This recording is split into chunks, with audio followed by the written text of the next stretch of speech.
wajib pajak yang menerima penghasilan tersebut terdaftar sebagai WP di negara tersebut. Kita menyebutnya sebagai negara domisili. Basis yang kedua, sumber penghasilan berasal dari negara tersebut. Kita menyebutnya sebagai negara sumber. Jadi dua hal ini ya penting ya, yang menjadi basis walaupun secara eh, teoritis ya, secara teoritis atau secara substantif, suatu negara memiliki kedaulatan untuk memungut pajaknya karena salah satu unsur kedaulatan itu adalah kedaulatan suatu negara adalah dalam hal pengaturan pajak gitu kan. Nah, tapi secara garis besar itu bisa ditemukan dua basis atau dua dasar suatu negara bisa memajaki. Satu adalah negara tersebut dalam merupakan tempat domisili atau tempat wajib pajak yang menerima penghasilan terdaftar sebagai WP di negara tersebut. Kita menyebutnya biar gampang adalah negara domisili, gitu ya. Lalu yang kedua, kembali lagi saya tekankan negara tersebut bisa memajaki suatu penghasilan karena penghasilan bersumber dari negara tersebut. Kita untuk mempermudah, kita nyebutnya sebagai negara sumber. Oke? Negara domisili, negara sumber. Nah, sebelum kita masuk ke dalam treaty, kita harus paham dulu nih ketentuan apa yang dimaksud sebagai wajib pajak Indonesia. Apa yang dimaksud sebagai penghasilan yang bersumber dari Indonesia, gitu ya. Jadi kita akan membahas mengenai pengaturan atau aturan mengenai apa yang dimaksud sebagai subjek pajak dalam negeri Indonesia dan subjek pajak luar negeri. Lalu yang kedua, kita akan bicara atau diskusikan aturan mengenai sumber penghasilan. Oke, dua itu. Nah, kita mulai pertama mengenai definisi dulu. Ah, kalau kamu lihat di dalam undang-undang PPH itu menyebutnya subjek pajak dalam negeri. Kenapa bukan wajib pajak dalam negeri? Nah, pertanyaannya, apakah bedanya subjek pajak dengan wajib pajak? Silakan, saya persilakan teman-teman di sini. Ada yang bisa menjawab? Sebentar sambil saya ambil catatan dulu untuk mencatat yang aktif.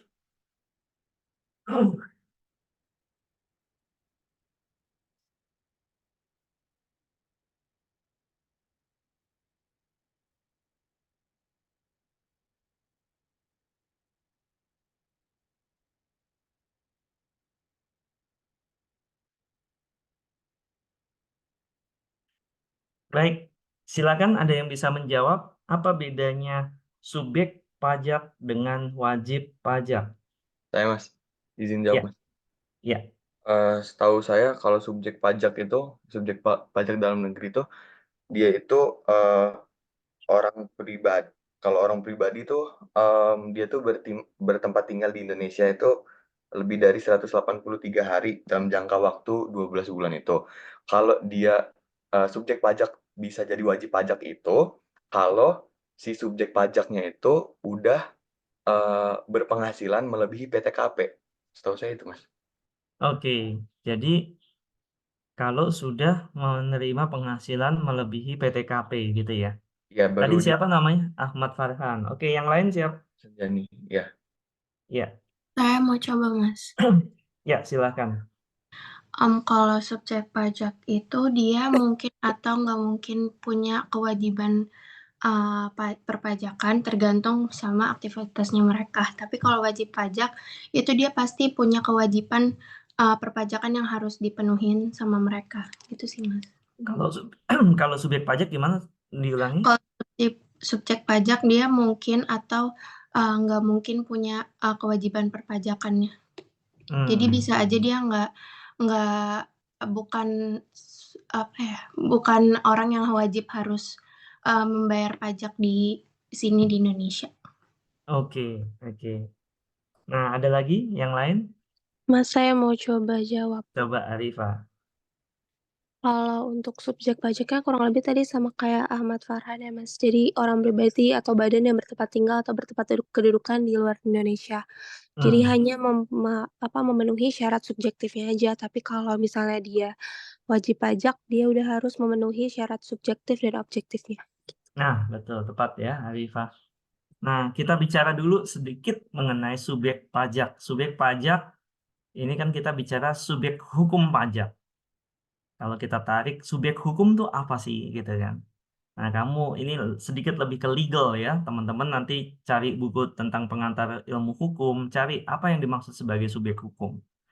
Subjek hukum in substance adalah pihak yang dituju oleh suatu ketentuan untuk menjalankan hak dan kewajiban berdasarkan ketentuan tersebut. Jadi belum tentu dia harus menjalankan hak dan kewajiban, tapi dia berpotensi atau dia yang menjadi objek suatu ketentuan. Suatu ketentuan di sini adalah aturan hukum. Kalau kita bicara subjek hukum pajak, artinya adalah pihak yang berpotensi untuk dikenakan pajak. Ya, pihak yang dituju oleh undang-undang pajak untuk menjalankan hak dan kewajiban dia sebagai hak dan kewajiban dia dalam menjalankan dalam menjalankan hak dan kewajiban perpajakan dia gitu ya. Jadi berpotensi dia masih berpotensi, belum tentu dia menjadi wajib pajak.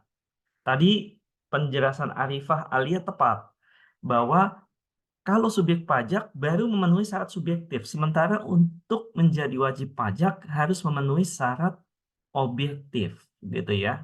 Jadi syarat subjektif ini masih berpotensi. Contoh yang paling gampang adalah bayi lah.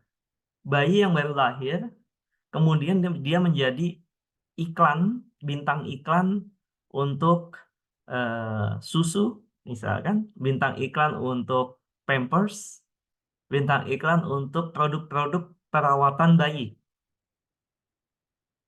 Bayi tersebut sudah punya kewajiban objektif, gitu ya, bahwa dia punya kewajiban subjektif, dia berada di Indonesia lebih dari 183 hari atau bertempat tinggal di Indonesia, dan dia menerima penghasilan. Maka dia dianggap sudah memenuhi kewajiban objektif. Jadilah dia wajib pajak. Gitu ya. Walaupun di dalam administrasi perpajakan, kewajiban perpajakannya dijalankan oleh orang tuanya gitu kan. Bayi gimana mau teken kontrak, mau terima transfer uang gitu kan. Nggak mungkin. Jadi itu nanti secara administratif dia akan dijalankan kewajiban perpajakannya oleh orang tuanya. Tapi bayi itu sudah menjadi wajib pajak. Bagaimana dengan bayi-bayi yang lain yang tidak beruntung seperti misalkan bayi A ini gitu ya? Apakah dia harus membayar pajak? Tidak, karena tidak ada objek pajak, tidak terpenuhi kewajiban objektif. Apakah dia sebagai subjek pajak? Ya, karena itu adalah orang pribadi, walaupun masih bayi itu orang kan, gitu. Orang pribadi berada di Indonesia lebih dari 183 hari atau bertempat tinggal di Indonesia. Bayi itu sudah subjek pajak. Dia adalah pihak yang dituju oleh ketentuan pajak untuk menjalankan kewajiban perpajakannya. Selama dia menerima penghasilan. Kalau dia belum terima gimana? Dia masih subjek pajak. Seperti itu ya, teman-teman. Jadi ini penting. Kenapa? Karena ketika kita bicara wajib pajak, subjek pajak, kadang kita tidak begitu aware of dengan perbedaan itu. Karena subjek pajak belum tentu dia harus menyampaikan SPT. Bukan belum tentu. Tidak wajib dia menjalankan kewajibannya dia mendaftarkan diri, melaporkan SPT, itu subjek pajak. Jadi semua orang di Indonesia yang lahir di Indonesia bertempat tinggal di Indonesia itu subjek pajak. Tapi apakah anak-anak yang baru lahir tersebut sudah harus lapor SPT? Enggak. Kenapa? Karena dia belum punya penghasilan kan gitu. Seperti itu ya teman-teman. Kenapa saya perlu tekankan ini? Karena ketika kita bicara sumber penghasilan, saya ulangi. Kita bicara definisi domisili dari suatu wajib pajak, maka yang kita lihat adalah di bab 2 subjek pajak, bab 2 Undang-Undang PPH yang terkait dengan subjek pajak. Tidak ada di sini ketentuan mengenai wajib pajak, nggak ada. Yang ada adalah subjek pajak. Oke? Nah, pertanyaan berikutnya dalam konteks, ini kan kalian pasal 2 ayat 1, 1A, pasal 2 ayat 1, 1A, 2, dan 3 ini kan mungkin sudah pernah didiskusikan pada pada mata kuliah PPH Badan. Tapi saya ulangi lagi di sini, bahwa yang dimaksud sebagai subjek pajak secara garis besar itu ada 2 macam, yakni orang pribadi dan badan. Nah, tapi ini kok ada banyak nih, ada di 2 ayat 1 itu ada 4 kalau dilihat. Iya, yang orang pribadi ada turunannya yakni warisan yang belum terbagi. Orang yang misalkan ada warung, ada usaha dagang itu dimiliki oleh Tuan A, Tuan A-nya meninggal. Nah, sebelum ini dibagi usaha dagang ini diwariskan kepada pihak tertentu, maka yang dikenakan pajak adalah si usaha dagang ini, si UD ini, si toko ini, menggantikan dari Tuan A yang meninggal. Oke? Itu sudah dibahas harusnya di mata kuliah PPH Badan. Lalu turunan yang kedua adalah bentuk usaha tetap. Nah, bentuk usaha tetap itu apa sih sebenarnya? Bentuk usaha tetap itu adalah subjek pajak luar negeri. Tapi perlakuan pajaknya dipersamakan sebagai subjek pajak badan. Nah, stop sampai di sini. Saya tidak akan terlalu banyak diskusikan ini. Kenapa? Karena nanti ini masuk materi yang akan dibahas oleh Ibu Ning, ya, mengenai bentuk usaha tetap. Tapi secara garis besar untuk mapping, untuk kepentingan mapping, bentuk usaha tetap ini adalah bagian atau perpanjangan dari subjek pajak luar negeri. Subjek pajak luar negeri yang mana? Yang orang pribadi atau badan? Bisa dua-duanya. Bisa orang pribadi, bisa badan. Tapi di dalam tax treaty nanti orang pribadi itu yang menjalankan usaha untuk professional service, dia spesifik lagi. Bahasanya sebutnya sebagai fixed base, fixed base, bukan permanent establishment, tapi fixed base. Itu terminologinya lah, kurang lebih berbeda. Khusus untuk orang pribadi yang menjalankan usaha dalam bentuk professional service, memberikan jasa profesional. Tapi kalau orang pribadi yang menjalankan aktivitas seperti dia dagang gitu ya, nah itu tetap masuknya ke kelompok bentuk usaha tetap. Dalam bahasa Inggris, dalam treaty-nya disebutnya sebagai permanent establishment gitu ya. Nah, yang fixed base itu di dalam Undang-Undang PPH Badan nggak mengenal adanya fixed base. Di Undang-Undang PPH Badan nyebutnya ya bentuk usaha tetap. Oke ya, teman-teman di sini. Jadi bentuk usaha tetap untuk sementara ini ya, nanti akan dielaborasi lebih lanjut oleh Ibu Ning. Bentuk usaha tetap ini adalah bentuk usaha yang relatif tetap, yang relatif permanen, yang dijalankan oleh SPLN. Ya, jadi misalkan kalau nggak tahu sekarang, kalau dulu ada yang namanya Citibank NA tulisannya.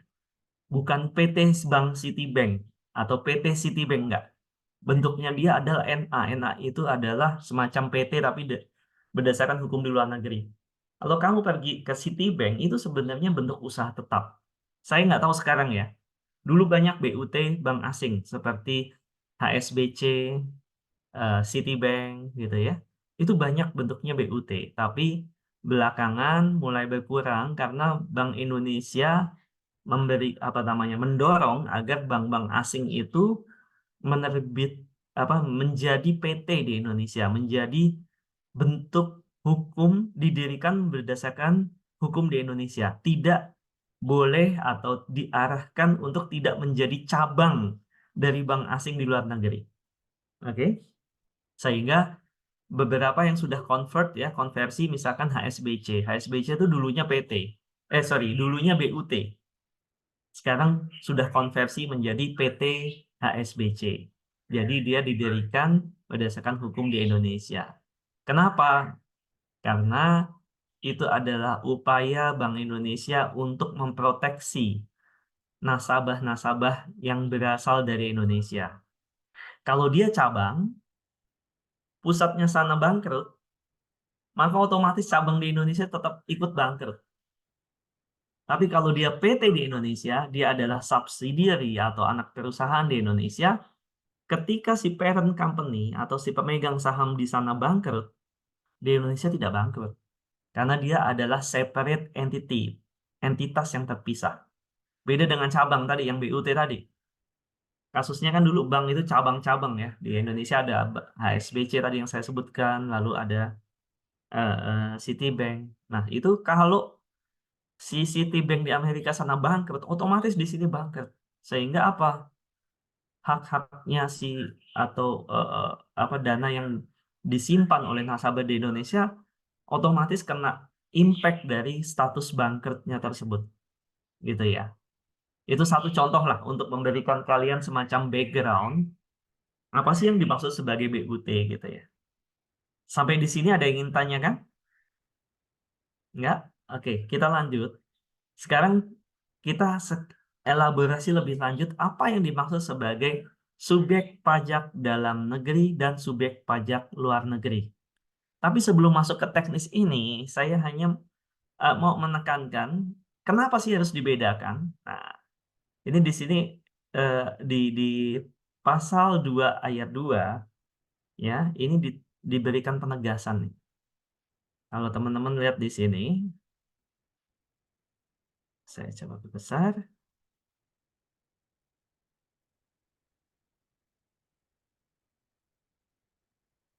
Nah, teman-teman bisa lihat di sini perbedaan antara wajib pajak dalam negeri dengan wajib pajak luar negeri di dalam pemenuhan kewajiban pajaknya adalah antara lain wajib pajak dalam negeri dikenai pajak atas penghasilan baik yang diterima atau diperoleh dari Indonesia maupun dari luar Indonesia. Sedangkan WPLN dikenai pajak hanya atas penghasilan yang berasal dari sumber penghasilan di Indonesia atau bahasanya hanya atas penghasilan yang bersumber dari Indonesia gitu ya bahasa lebih mudahnya. Oke? Jadi WPDN itu basisnya adalah worldwide income sedangkan WPLN hanya dikenakan penghasilan yang bersumber dari Indonesia. Ini sesuatu yang lazim ditemukan walaupun ada beberapa negara. Nah, nanti yang tugas, tolong dielaborasi lebih lanjut. Ada negara yang menerapkan worldwide income, seperti Indonesia. Ada negara seperti Singapura dan Hong Kong, yang menerapkan territorial tax regime. Jadi, pajak hanya dikenakan atas penghasilan yang bersumber dari negara tersebut saja. Baik itu untuk WPDN maupun untuk WPLN. Oke? Baik itu untuk WPDN maupun untuk WPLN. Contohnya Singapura dan Hong Kong. Nah, coba kamu nanti elaborasi ya teman-teman sebagai bagian dari riset ya. Kalian coba elaborasi, ambil contoh misalkan Singapura tuh paling gampang kenapa? Karena ketentuannya itu cukup mudah untuk diriset di Singapura. Kalian masuk ke websitenya IRAS misalkan. Nah, itu gimana sih aturan mengenai hak pemajakan di Singapura? Gitu ya. Apa yang dimaksud sebagai penghasilan bersumber dari negara tersebut? Karena sedikit sebenarnya yang lebih strict ya, lebih konsisten menerapkan territorial tax itu adalah Hong Kong. Singapura tuh masih ada beberapa area yang dianggap bersumber dari Singapura padahal in common sense itu adalah bersumber dari luar negeri, tapi dianggap bersumber dari Singapura. Kurang lebih seperti itu. Jadi yang lebih strict, lebih konsisten menjalankan ketentuan territorial tax regime itu adalah Hong Kong. Oke? Nah, kedua, perbedaan WPLN dan WPDN adalah WPDN dikenai pajak berdasarkan penghasilan neto dengan tarif umum. Penghasilan neto itu apa sih? Ya, kita kenal dalam bahasa sehari-hari laba gitu ya. Profit gitu ya. Jadi revenue kurangi expense. Ketemulah laba atau profit, dan itulah yang menjadi DPP, dasar pengenaan pajak. Artinya apa? Kalau wajib pajak dalam negeri tersebut posisinya loss atau rugi, maka dia nggak harus bayar pajak. Oke? Sedangkan WPLN dikenai pajak berdasarkan penghasilan bruto dengan tarif pajak sepadan. WPLN DPP-nya adalah penghasilan bruto. Tarifnya 20%. Seperti itu ya. Sebentar ya, maaf. Saya sebentar.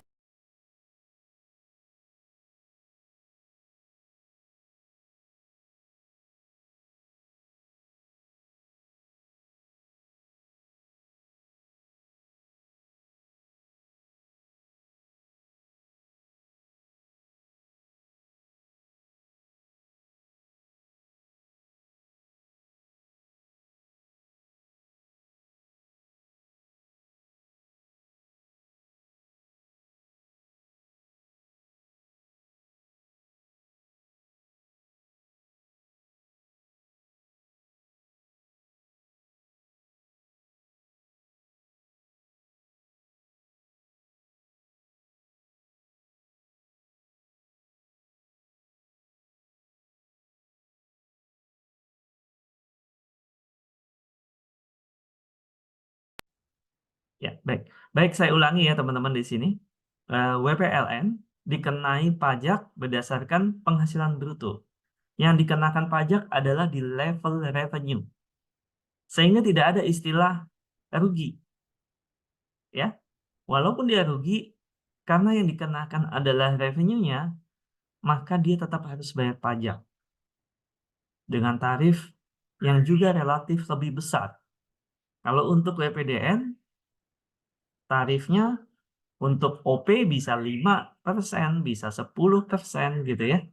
Atau berdasarkan tarif efektif bisa di PPh final misalkan bisa. Tapi sorry ya, tapi kalau PPh final relatif dia tuh karena di DIM, jadi nggak ada untung rugi gitu ya. Dia pasti kena pajak. Tapi kalau untuk yang orang pribadi pada umumnya itu kenanya tarif berdasarkan net income dia. Misalkan kalau dia jualan omsetnya misalkan 5 miliar, lalu COGS, operating expense, dan lain-lainnya misalkan totalnya 4 miliar, maka 5 kurangi 4. Karena profitnya adalah 1 miliar. Nah, 1 miliar itu kan kena tarif yang berjenjang ya, progresif ya, bisa 5, bisa 5, 10, dan seterusnya. Sampai paling tinggi 35%. Nah, teman-teman di sini berbeda dengan contoh tersebut. Untuk WPLN tarifnya single 20%. Gitu ya. Kecuali untuk penghasilan-penghasilan tertentu, seperti misalkan penjualan saham, itu dikenakan efektif tax rate-nya adalah 5%. Jadi tetap tarifnya 20%, tapi ada asumsi bahwa dari penjualan saham itu keuntungannya X, sehingga efektif tax rate-nya menjadi 5%. Gitu ya. Tapi selain dari yang diatur tertentu tadi, semua jenis penghasilan lainnya dikenakan dengan tarif single, yakni 20% kalikan dengan gross revenue. Sampai di sini ada yang ingin ditanyakan, silakan. Nggak ada? Baik. Dan yang ketiga adalah wajib pajak dalam negeri wajib menyampaikan SPT sebagai sarana untuk menetapkan pajak yang terutang dalam suatu tahun pajak. Sedangkan WPLN tidak wajib menyampaikan SPT karena kewajiban pajaknya dipenuhi melalui mekanisme potong pungut yang bersifat final. Oke? Inilah pentingnya kita membedakan WPDN dengan WPLN dari perspektif pajak, undang-undang pajak di Indonesia. Jadi ini dari hukum domestik di Indonesia. Kita belum masuk treaty. Sampai di sini ada yang mau ditanyakan? Kenapa atau bagaimana perbedaan WPDN dan WPLN? Nggak ada? Kalau nggak ada, kita lanjut pada aturan teknisnya sekarang. Apa yang dimaksud sebagai subjek pajak dalam negeri dan apa yang dimaksud sebagai subjek pajak luar negeri? Subjek pajak dalam negeri kriterianya adalah satu untuk orang pribadi, yang kedua untuk badan, kan gitu ya. Nah, untuk orang pribadi adalah warga negara Indonesia. Nah, ini menarik nih. Dahulu di dalam undang-undang PPH sebelum kita menggunakan undang-undang Cipta Kerja, itu nggak ada kata-kata warga negara Indonesia, tapi ini ditekankan sekarang baik yang merupakan warga negara Indonesia maupun warga negara asing. Artinya apa? Kita nggak ngelihat nih, baik WNI maupun WNA itu kalau memenuhi syarat-syarat di bawah ini ya bisa dianggap sebagai WPOP dalam negeri atau SPOP dalam negeri gitu ya. Yang pertama, dia bertempat tinggal di Indonesia. Lalu yang kedua, berada di Indonesia lebih dari 183 hari dalam jangka waktu 12 bulan. Atau dalam suatu tahun pajak berada di Indonesia dan mempunyai niat untuk tinggal di Indonesia. Baik ya teman-teman di sini, jadi ada 3 kriteria, dia tempat tinggal, keberadaan fisik, atau punya niat untuk tinggal di Indonesia. Nah, teman-teman di sini, nanti kita bisa lihat lebih lanjut di dalam, sebentar ya, di dalam ketentuan pelaksananya. Saya buka dulu.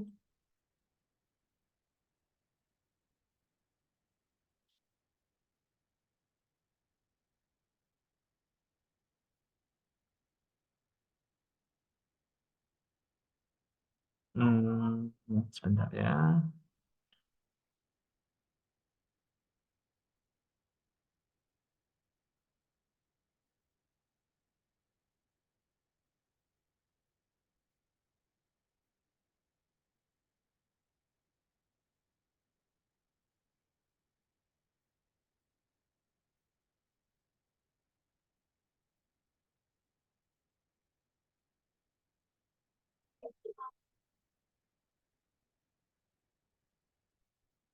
Nah,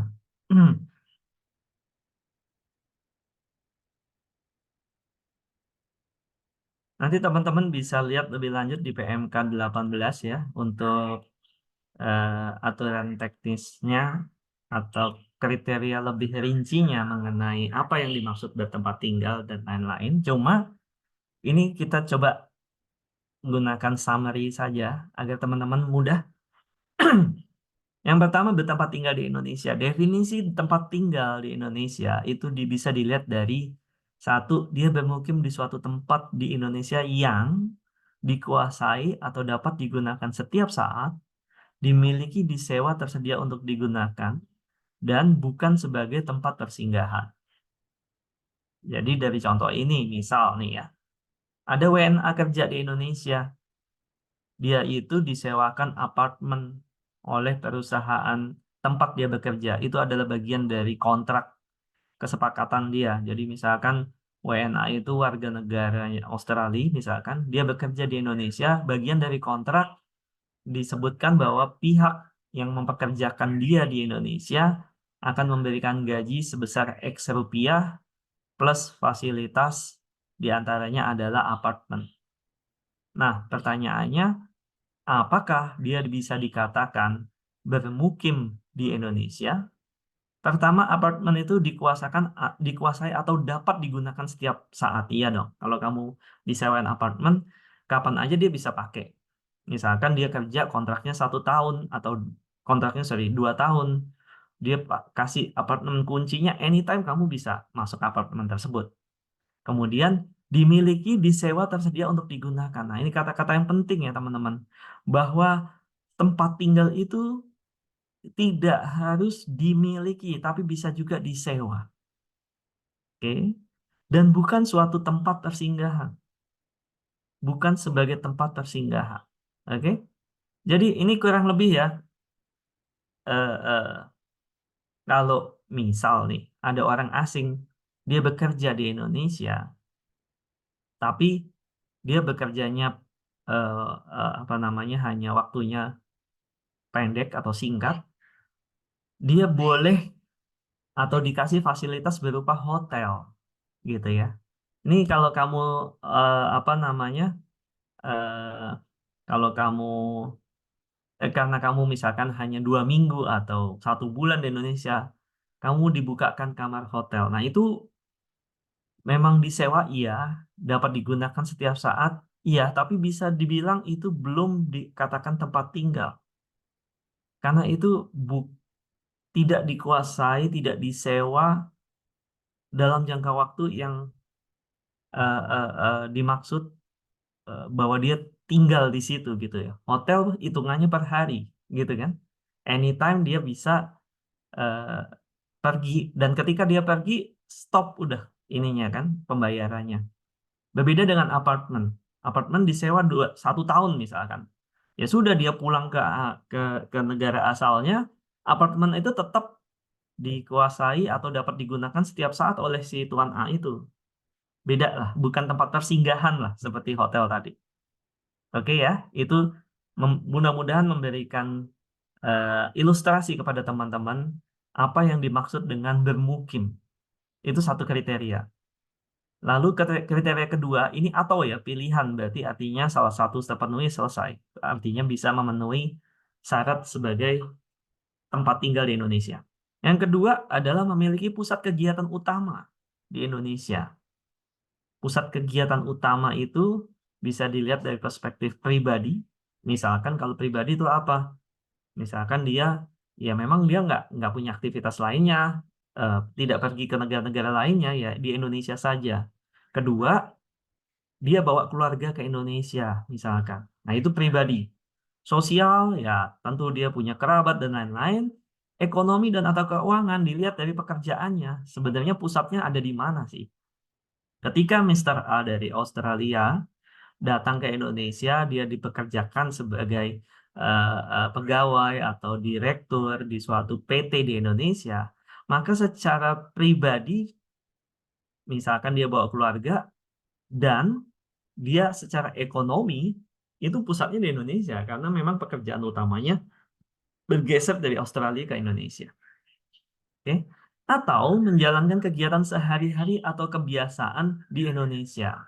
Sehari-hari atau kebiasaan, kembali lagi, kita lihat fisiknya dia, keberadaannya dia sebenarnya lebih banyak di mana sih kan gitu.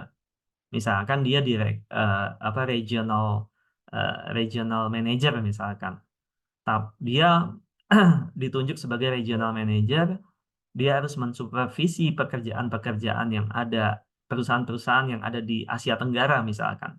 Jadi itu hal yang umum ya, kalau teman-teman nanti bekerja di perusahaan multinasional, itu ada potensi kalian bisa menjadi leader untuk melakukan pengawasan atau supervisi ya entitas-entitas multinasional company tersebut di apa namanya di kawasan gitu.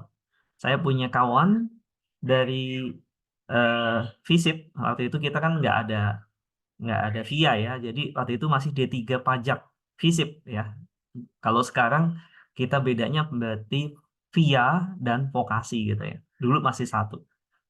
Itu dia ditunjuk sebagai tax manager yang bertugas untuk melakukan supervisi di kawasan Asia Tenggara. Jadi dia harus mensupervisi kewajiban perpajakan di Filipina, di Malaysia, Singapura, Thailand, dan lain-lain.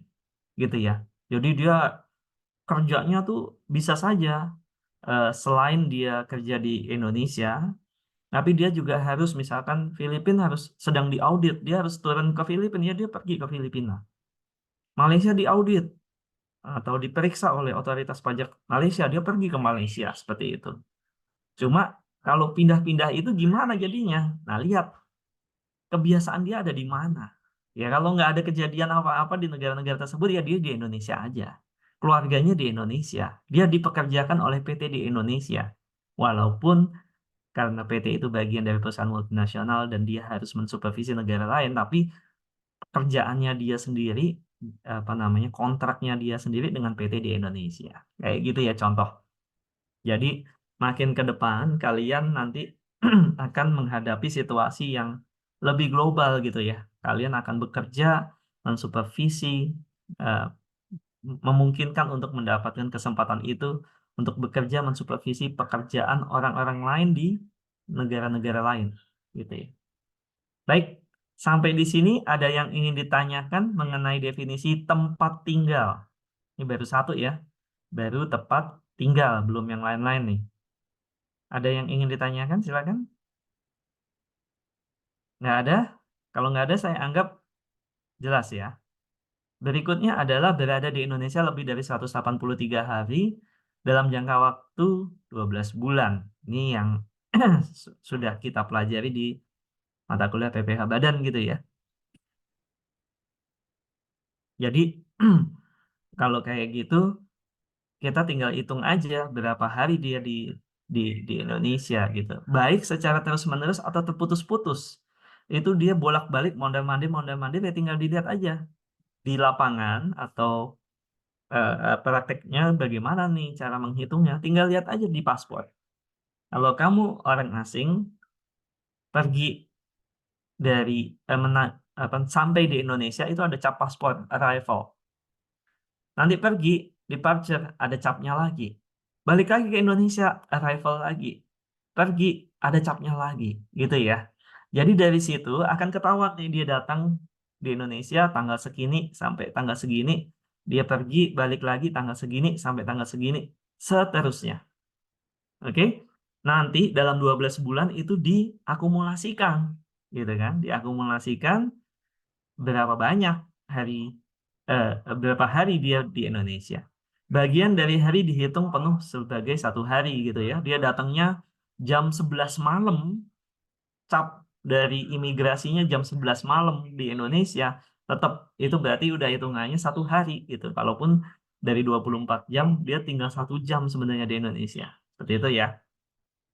Atau ini kriteria ini atau ya teman-teman di sini jadi tempat tinggal atau berada di Indonesia lebih dari 183 hari dalam jangka waktu 12 bulan atau dalam suatu tahun pajak berada di Indonesia dan mempunyai niat untuk bertempat tinggal di Indonesia. Nah, ini kata-kata kuncinya. Dia datang di Indonesia dan punya niat untuk tempat tinggal di Indonesia. Niat itu dilihat dari mana kan gitu ya. Apakah orang pajak itu harus bisa membaca hatinya, pikirannya orang kan enggak. Jadi niat itu dilihat dari kitab Vitas Itas. Ini adalah dokumen keimigrasian yang menunjukkan bahwa dia itu akan berada di Indonesia lebih dari 183 hari atau enggak. Misal visa kerja. Visa kerja jelas kontrak kerjanya berapa tahun.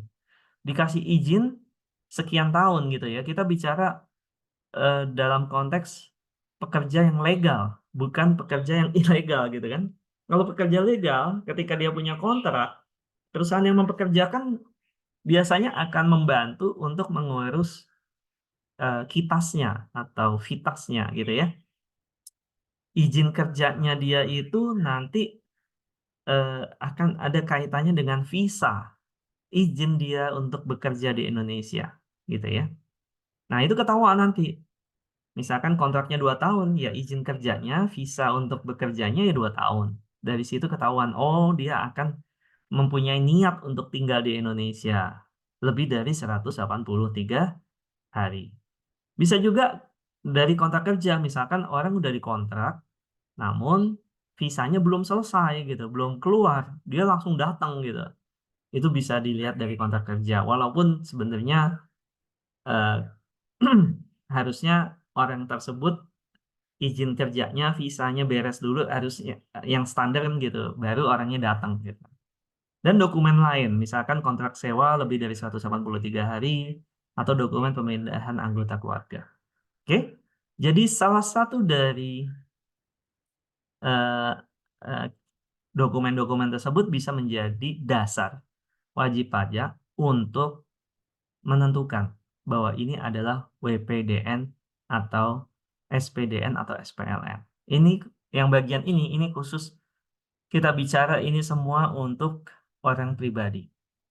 Jadi kalau nih ya, ini ada potensi terjadinya dual tax resident status gitu ya. Misal ada wajib pajak asing, anggaplah kita berasumsi di negara asalnya dia menerapkan ketentuan yang sama dengan Indonesia, yakni physical presence, keberadaan lebih dari 183 hari. Misalkan Mr. A itu sampai dengan bulan Oktober, dia berada di negara asal. Tapi per 1 November, dia sudah harus masuk ke Indonesia dan bekerja di Indonesia dikontrak selama, anggaplah, 3 tahun. Nah, di negara asal lebih dari 183 hari. Jelas, dari Januari sampai dengan bulan Oktober, itu jelas sudah di atas 183 hari. Ketika masuk di Indonesia, Indonesia juga punya perspektif atau ketentuan yang berbeda. Apa?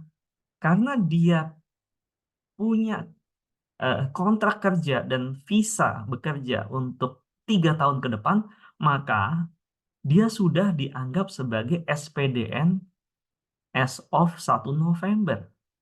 Dalam suatu tahun pajak berada di Indonesia dan mempunyai niat untuk bertempat tinggal di Indonesia. Jadi start from 1 November ketika dia nyampe ke Indonesia, izin kerjanya 3 tahun, maka per 1 November dia sudah dianggap sebagai SPDN Indonesia, SPDN dalam negeri. Nah, pertanyaannya, kalau kayak gitu gimana dong? Ya, dari perspektif negara asalnya dia, karena dia, misal kita menggunakan ketentuan yang sama ya, dia dari Januari sampai dengan November, dia itu udah lebih dari 183 hari, maka dalam tahun pajak tersebut, itu bisa saja dianggap sebagai wajib pajak di negara tersebut. Sementara Indonesia sudah tarik ini sebagai wajib pajak dalam negeri saya per 1 November. Jadi ada potensi double taxation, bukan double taxation, dual tax resident status. Status wajib pajak ganda nih di bulan November dan Desember. Di bulan Januari udah lepas. Kenapa? Karena kan itu udah beda tahun pajak gitu. Kita berasumsi kita menerapkan ketentuan 183 hari.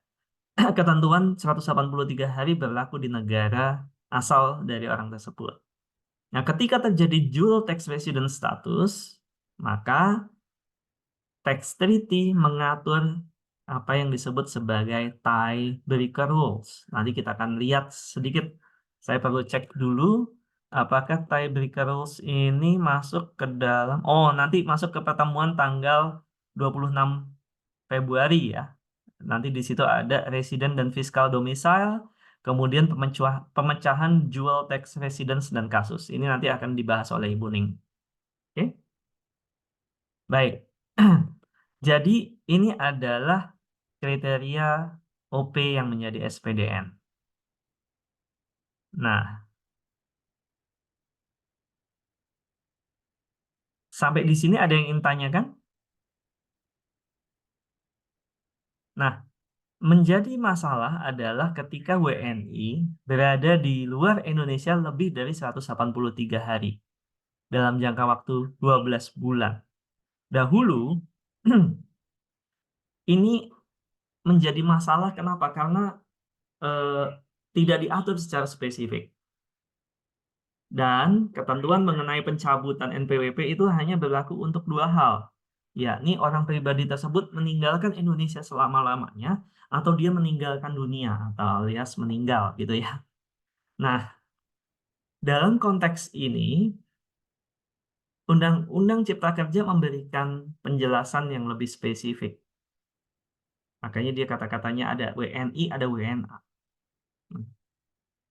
Orang pribadi yang menjadi SPLN adalah orang pribadi yang tidak bertempat tinggal di Indonesia. Oke. WNA yang berada di Indonesia tidak lebih dari 183 hari dalam jangka waktu 12 bulan. Dan WNI yang berada di luar Indonesia lebih dari 183 hari. Artinya WNI tersebut berada di Indonesia kurang dari 183 hari dalam jangka waktu 12 bulan. Tapi ada syarat-syaratnya serta memenuhi persyaratan. Nah, syarat 1-5 ini adalah syarat agar WNI tersebut diperlakukan sebagai SPLN. Oke. Nah, ini dijelaskan lebih lanjut. Syarat 1-5, syarat 4 dan 5 itu harus terpenuhi. Ini saya bisa bilang ini adalah syarat yang keempat itu syarat administratif, dan yang kelima juga syarat administratif pemenuhan kewajiban pajak di Indonesia. Syarat 1 sampai yang ketiga ini adalah syarat mengenai substansi bahwa dia berada di Indonesia atau enggak di Indonesia gitu ya. Kalau 4 dan yang 5 ini lebih ke pemenuhan kewajiban perpajakan di Indonesia dan syarat administratif lainnya. Oke, kita lihat dulu dari syarat yang pertama. 1-3 ini bisa saja hanya satu saja terpenuhi, sudah selesai. Misalkan, dia bertempat tinggal secara permanen di suatu tempat di luar negeri yang bukan merupakan tempat persinggahan. Nah, itu saja terpenuhi, nggak ada masalah.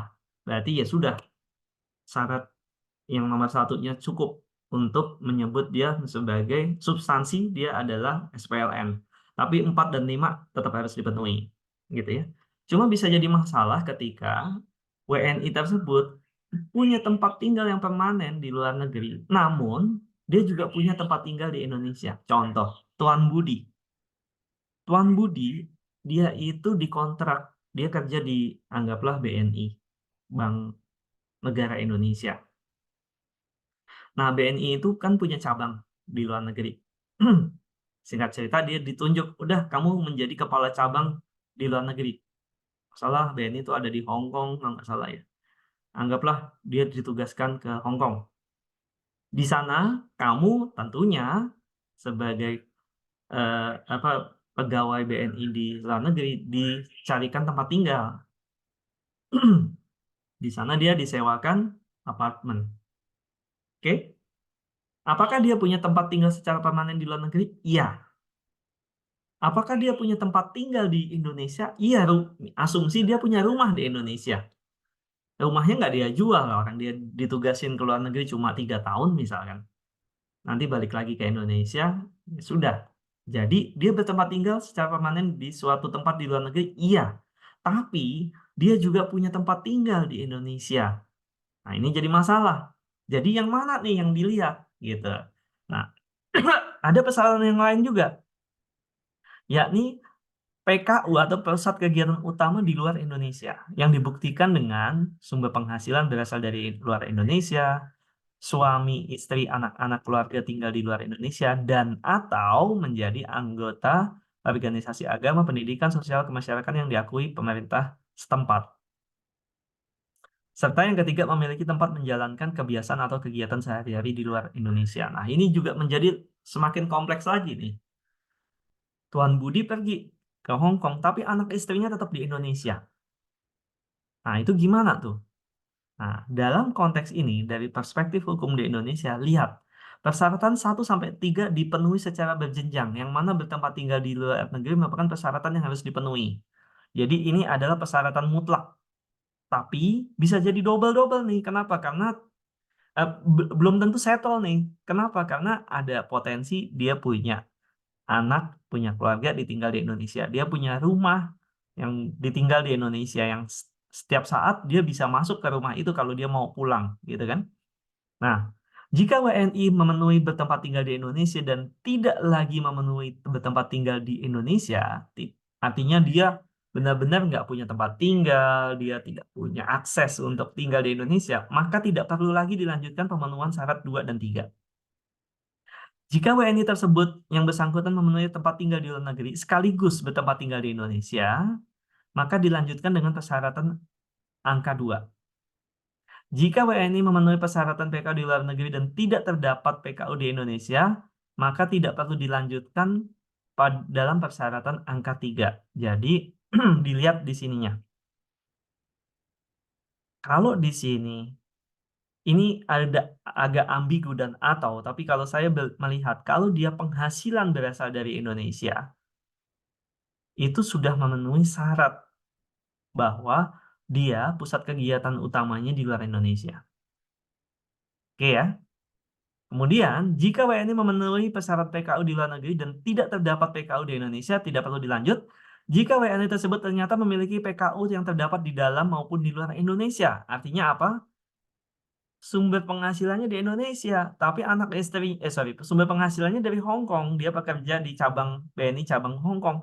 Tapi anak usahanya tetap di anak dan keluarganya tetap di Indonesia kan gitu. Maka lihat yang ketiga, syarat yang ketiga, yakni apakah dia kebiasaan dia ada di mana? Kalau kebiasaan dia adanya di Hong Kong ya sudah selesai. Oke, ini yang penting buat teman-teman lihat. Jadi syarat berjenjang ini sebenarnya dulunya nggak ada sebelum Undang-Undang Cipta Kerja. Nah, Undang-Undang Domestik kita dengan menerapkan persyaratan ini sebenarnya mengadopsi apa yang ada di dalam tax treaty, dimasukin Undang-Undang Domestik, tentunya dengan berbagai adjustment gitu ya. Nanti kalian akan lihat tiebreaker rules yang mengatur mengenai penentuan status subjek pajak dengan metode yang kurang lebih sama seperti ini. Itu akan diajarkan oleh Ibu Ning pada pertemuan berikutnya tanggal 26 Februari. Oke? Jadi yang pertama dilihat adalah tempat tinggal. Lalu kalau tempat tinggalnya ternyata belum bisa ditentukan, artinya dia misalkan ada rumah di Indonesia, rumah juga di Hong Kong, atau apartemen di Hong Kong disewakan oleh employer di sana, maka yang dilihat PKU-nya juga. Kalau PKU-nya belum bisa ditentukan, maka yang dilihat dia kebiasaannya ada di mana. Oke? Ini dipenuhi, maka syarat administratifnya juga tetap harus dipenuhi. Apa itu? Dibuktikan dengan SKD atau dokumen lain yang menunjukkan status subjek pajak dari otoritas pajak negara tersebut dengan ketentuan bahasa Inggris paling tidak mencantumkan nama WNI, tanggal terbit, periode berlaku, dan periode SKD. Oke? Dan sebelum dia berangkat, dia wajib memenuhi kewajiban perpajakannya, melaporkan SPT-nya, dan kemudian dia mengajukan permohonan untuk WP non-efektif. Seperti itu ya. Nanti statusnya dia adalah apakah dia tetap wajib pajak Indonesia? Ya. Tapi statusnya non-efektif. Artinya apa sih? Dia nggak perlu melaporkan penghasilan dia yang berasal dari Hong Kong sana gitu kan. Seperti itu ya. Oke, ini adalah teknisnya. Nah, ini ya teman-teman. Saat mulai dan berakhir kewajiban subjektif dan perlakuan PPh, WNI yang memenuhi persyaratan sebagai SPLN diperlakukan sebagai orang pribadi yang meninggalkan Indonesia untuk selama-lamanya.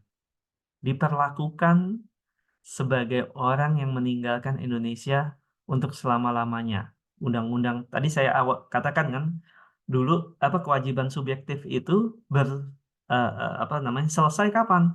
Karena dia meninggalkan Indonesia selama-lamanya atau meninggal dunia gitu. Jadi apabila status SPLN ini dipenuhi, maka dia dianggap meninggalkan Indonesia untuk selama-lamanya. Ya, walaupun dia akan kembali tentunya kalau kontraknya selesai dalam contoh saya, tapi selama kontrak dia berada di luar negeri itu diperlakukan sama seperti orang yang meninggalkan Indonesia untuk selama-lamanya. WNI yang pada saat akan meninggalkan Indonesia dapat menunjukkan niat sebagai menjadi SPLN dapat mengajukan permohonan untuk ditetapkan sebagai WPNE, ya, dengan melampirkan dokumen yang pendukung gitu ya. Dokumen pendukungnya apa? Nah, itu bisa dilihat nanti di peraturan pelaksananya ya di PMK 18 atau 18 tahun 2021. Dalam hal telah secara nyata berada di luar Indonesia lebih dari 183 hari dalam 12 bulan, tetap harus mengajukan permohonan. Artinya apa sih? Walaupun dia udah di luar, dia belum mengajukan permohonan, dia tetap harus mengajukan permohonan. Atau dengan kata lain, jangan kamu pergi-pergi aja tanpa mengajukan WPNE. Kalau kamu tidak mengajukan WPNE, maka kewajiban secara administratif sebagai SPDN itu tetap berjalan. Gitu ya. Tetap berjalan. Oke? Ini jadi ilustrasinya ya. Jadi dia 1 dan 1, 2, 3 itu tadi yang berjenjang, dan dia juga mendapatkan persyaratan administratif SKD dan mengajukan permohonan untuk memperoleh surat keterangan WNI SPLN. Ya, tadi maaf, yang ini adalah proses untuk mendapatkan sebelum dia berangkat gitu ya. Dia juga eh, diminta untuk mengajukan ini dalam jangka waktu 30 hari. WNI yang memenuhi persyaratan di atas yang ini wajib memenuhi syarat untuk mendapatkan surat keterangan WNI SPLN. Jadi dia WNI tetap, tapi dia statusnya SPLN. Oke? Sampai di sini ada yang ingin tanyakan? Bila tidak ada, kita masuk ke dalam WNA, ya, WNA yang diperlakukan berbeda dengan SPDN lainnya. Statusnya sebenarnya SPDN, dia berada di Indonesia lebih dari 183 hari, tempat tinggal di Indonesia, atau berniat untuk tinggal di Indonesia, itu terpenuhi. Dia menjadi SPDN. Namun, dia hanya dipajaki atas penghasilan yang bersumber dari Indonesia saja. Ini penting buat teman-teman di sini. Ini baru ada setelah Undang-Undang Cipta Kerja. Kalau dahulu, ketika WNA menjadi SPDN, ya sudah, worldwide income apply.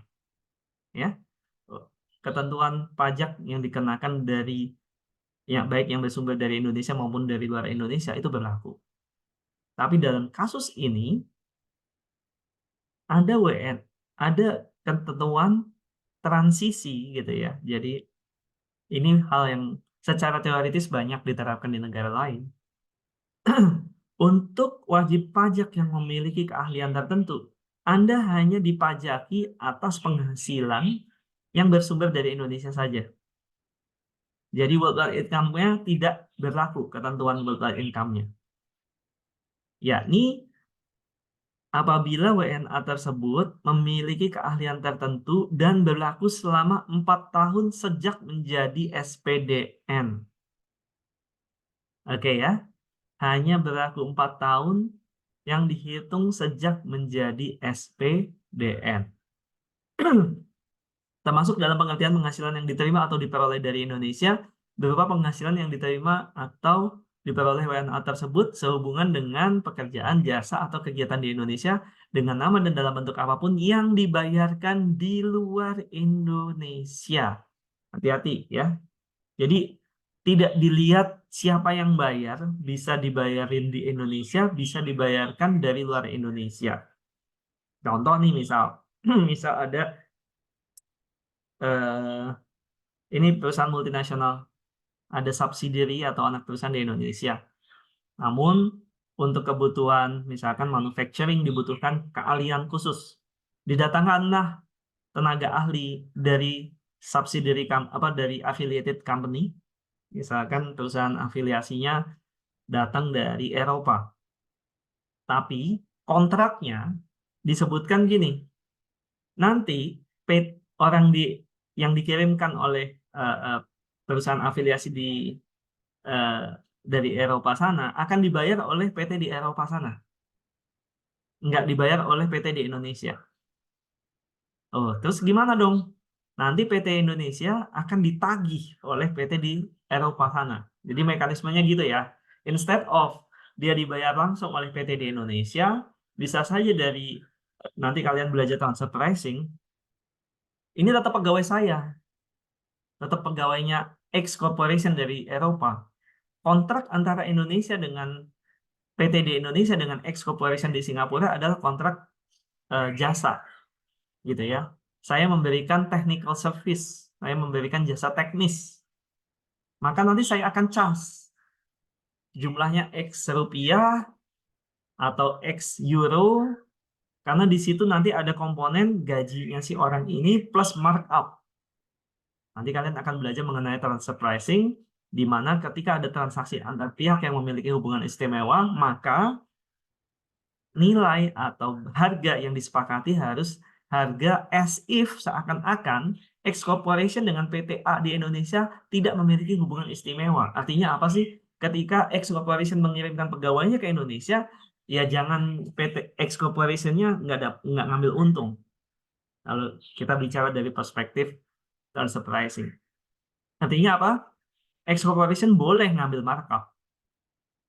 Nah, singkat cerita gitulah. Misalkan si Tuan A ini atau Mr. A ini sebulan cost-nya dia adalah misalkan 5.000 US dollar. Nah, si PT A X Corporation bilang, saya akan tagih ke kamu markup 10%. Jadi saya akan tagih 5.500. 5.500 euro, 5.000-nya nanti adalah gajinya si Tuan A dan 500-nya adalah markup-nya yang merupakan menjadi penghasilan bagi si X Corporation. Nah, 5.000-nya ini ditransfer dari X Corporation ke rekening banknya Mr. A yang ada di luar negeri sana. Tapi pekerjaannya dilakukan di Indonesia. Nah, itu berdasarkan ketentuan ini, PMK 18, dia bilang itu tetap kena di Indonesia ya. Kayak gitu. Oke? Tetap dianggap bersumber dari Indonesia dan dipajaki di Indonesia. Ketentuan di atas tidak berlaku bagi WNA yang memanfaatkan P3B dengan mitra P3B tempat WNA memperoleh penghasilan dari luar Indonesia. Jadi ketentuan tersebut tidak berlaku kalau P3B-nya dijalankan. Jadi pilihannya kamu mau pakai undang-undang domestik, tapi kamu hanya dipajaki atas penghasilan yang bersumber dari Indonesia, atau ya udah pakai ketentuan yang normal saja berdasarkan kalau dia memanfaatkan P3B berarti worldwide income-nya berlaku. Oke? Dan jangka waktu 4 tahun dihitung sejak WNA pertama kali menjadi SPDN di Indonesia. Sejak WNA pertama kali menjadi SPDN di Indonesia. Nah, ini yang penting kalian mau telisik lebih lanjut. Ini bagian dari anti-tax avoidance rule. Bisa saja WNA tersebut 4 tahun. Habis itu dia pull out, keluar dari Indonesia setahun. Habis itu di akhir tahun ke-5 atau awal tahun ke-6 dia masuk lagi ke Indonesia. Apakah insentif 4 tahun ini berlaku lagi? Itu menjadi pertanyaan. Kalian lihat di dalam pasal 7 dan 9 ya, PMK 18, kelompok yang bertugas tolong dielaborasi. Itu udah beyond ya. Udah lebih step berikutnya gitu ya. Itu bagian dari anti-tax avoidance rule, ketentuan untuk mencegah penyalahgunaan ketentuan 4 tahun tersebut. Oke? Silakan nanti dilihat. Nah, keahlian tertentunya itu apa? Nah, kriteria keahlian tertentu ya adalah berkewarganegaraan asing, memiliki keahlian di bidang ilmu pengetahuan, teknologi, dan atau matematika yang dibuktikan dengan sertifikat keahlian yang diterbitkan oleh lembaga yang telah ditunjuk pemerintah Indonesia atau pemerintah asal tenaga kerja asing, ijazah pendidikan dan atau pengalaman kerja sekurang-kurangnya 5 tahun di bidang ilmu atau bidang kerja yang sesuai dengan bidang keahlian tersebut, dan kewajiban ahli pengetahuan. Oke? Nah, jenis penghasilannya sendiri seperti apa?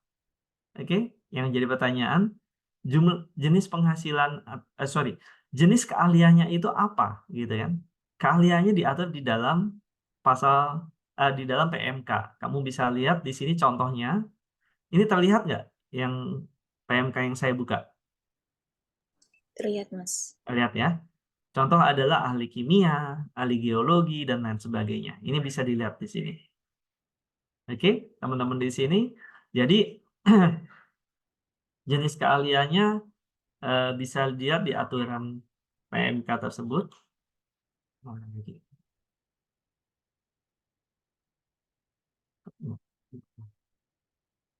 Oke, sini ya. Nah, kalau memenuhi jenis keahlian yang ada dan memenuhi syarat-syarat administratif ini, Nah, dia tetap wajib mengajukan, ya. Di sini tata cara pengajuannya. Mana ya tadi? Nah, ini.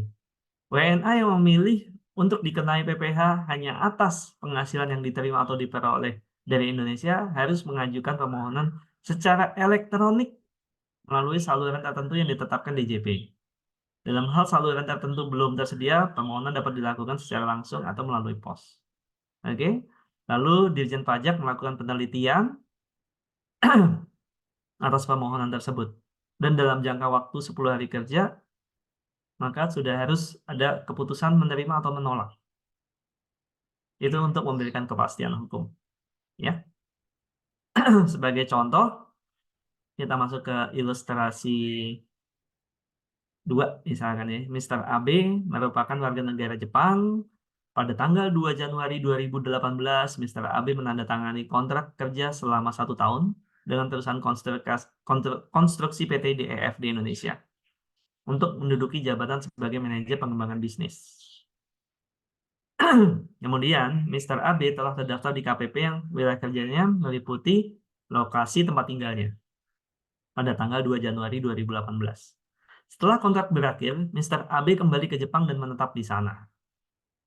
Mr. AB kembali lagi ke Indonesia setelah menandatangani kontrak kerja yang baru dengan PT DEF untuk jabatan yang baru, yakni Kepala Proyek Ahli Teknik Lapangan untuk jangka waktu 3 tahun. Untuk contoh di atas, Mr. AB memperoleh penghasilan dari 2 sumber, yakni penghasilan sebagai manajer pengembangan bisnis di PT DEF dan Kepala Proyek Ahli Teknik Lapangan PT DEF. Nah, dalam ilustrasi tersebut, sejak April 2000, dia kan masuk pertama kali 2 Januari, kemudian masuk lagi per 1 April 2020. Nah, terhitung sejak 1 April 2020, Mr. AB telah memenuhi kriteria sebagai WNA dengan keahlian tertentu yang dapat dikenai pajak penghasilan hanya atas penghasilan yang bersumber dari Indonesia. Untuk dapat memanfaatkan fasilitas tersebut, Mr. AB diwajibkan untuk mengajukan permohonan sebagaimana dimaksud dalam pasal 11 PMK ini. Apabila dalam permohonan disetujui, maka Mr. AB periode 1 April sampai dengan 1 November 2020 dikenai PPh atas penghasilan yang bersumber dari Indonesia dan dari luar Indonesia. Yang ini, pertama kali dia datang. Ini ada nggak di sini? Nah, tahun pertama, kedatangan pertama, dia balik lagi ke Jepang, kemudian balik lagi ke Indonesia lagi, dan ini baru bisa menjadi territorial tax. Ya, territorial income, artinya yang dipajaki di Indonesia saja. Kenapa? Karena dulu sebelum sini, ini Undang-Undang Cipta Kerja belum berlaku nih. Nah, ini mulai di sini, tahun ketiga baru sampai dengan tahun keempat. Gitu ya teman-teman di sini. Jadi, ini masa berlakunya Undang-Undang Cipta Kerja. Baru berjalan. Yang belakangnya gimana? Nggak berlaku. Kalau kasus yang di sini, ini ada di ilustrasi 1, ada orang baru datang ke Indonesia, mulai datang 2 Januari 2021, kedatangan pertama, dia baru mengajukan permohonan 1 Juli. Nah, dia disetujui, maka yang berlaku gimana nih? Atas yang berlaku di Indonesia adalah mulai 2 Januari, mulai kedatangan awal. Gitu ya, sampai dengan di sini. Oke? Sampai di sini ada yang ingin tanyakan? Silakan. Ini sudah masuk ke materi PPh Badan sebenarnya. Tapi tadi terkait dengan penentuan SPDN dan SPLN orang pribadi. Secara singkat saya bisa katakan untuk SPDN orang pribadi itu dilihat, walaupun kita lihat lebih ke masalah keberadaan dia, tempat tinggalnya, dan lain-lain, tapi di sini ada satu yang disisipkan di Undang-Undang Cipta Kerja, yakni status WNI dan WNA dia. Tapi berbeda dengan Amerika Serikat, selama dia menjadi WNI misalkan, atau di WN Amerika, dia adalah SPDN. Dalam kasus Indonesia, sebenarnya WNI yang memenuhi persyaratan administratif dan memenuhi syarat tadi, tempat tinggal atau PKU atau keberadaan sehari-hari itu sudah terpenuhi semuanya, administratif dan syarat substantif tadi, maka WNI tersebut bisa hanya dipajaki di luar negeri saja, di Indonesia nggak dipajaki. Oke, untuk WNA, ketika dia sudah memenuhi syarat untuk tinggal di Indonesia, berniat tinggal untuk di Indonesia, atau dia berada di Indonesia lebih dari 183 hari, itu sudah menjadi WPDN. Kena pajak as if dia sebagai, perlakuannya sama seperti WNI yang menjadi SPDN di Indonesia. Cuma kalau orang asing tersebut membawa keahlian tertentu, maka dia hanya dipajaki di Indonesia saja, atas penghasilan yang bersumber dari Indonesia saja. Nah, keahlian tertentu itu tentunya ada di dalam, sudah di cap ya, diatur di dalam PMK, nggak boleh keluar dari ketentuan tersebut, plus juga harus memenuhi syarat-syarat administratif, yakni pengajuan ke DJP. Dalam hal ini berarti ke KPP, tempat dia tinggal. Oke, sampai sini ada yang ingin tanyakan? Tidak ada, itu baru satu penentuan subjek pajak dalam negeri, luar negeri untuk orang pribadi. Sekarang untuk badan. Kalau untuk badan gimana nih? Nah, kalau untuk badan, teman-teman bisa lihat di sini.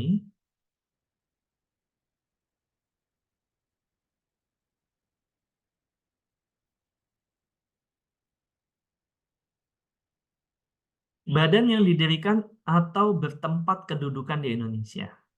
Simple. Lihat hukumnya. Kalau bentuknya PT udah selesai itu SP, yang jelas itu adalah SPDN udah. Gitu kan? Karena kata-katanya atau bukan dan. Badan yang didirikan di Indonesia bentuknya PT, firma, didirikan berdasarkan Undang-Undang Indonesia, ya udah itu SPDN, selesai udah. Nah, hati-hati di sini, atau bertempat kedudukan di Indonesia. Nah, bertempat kedudukan di Indonesia tuh apa definisinya, gitu kan? Kita lihat di ayat 3 ada nggak di sini?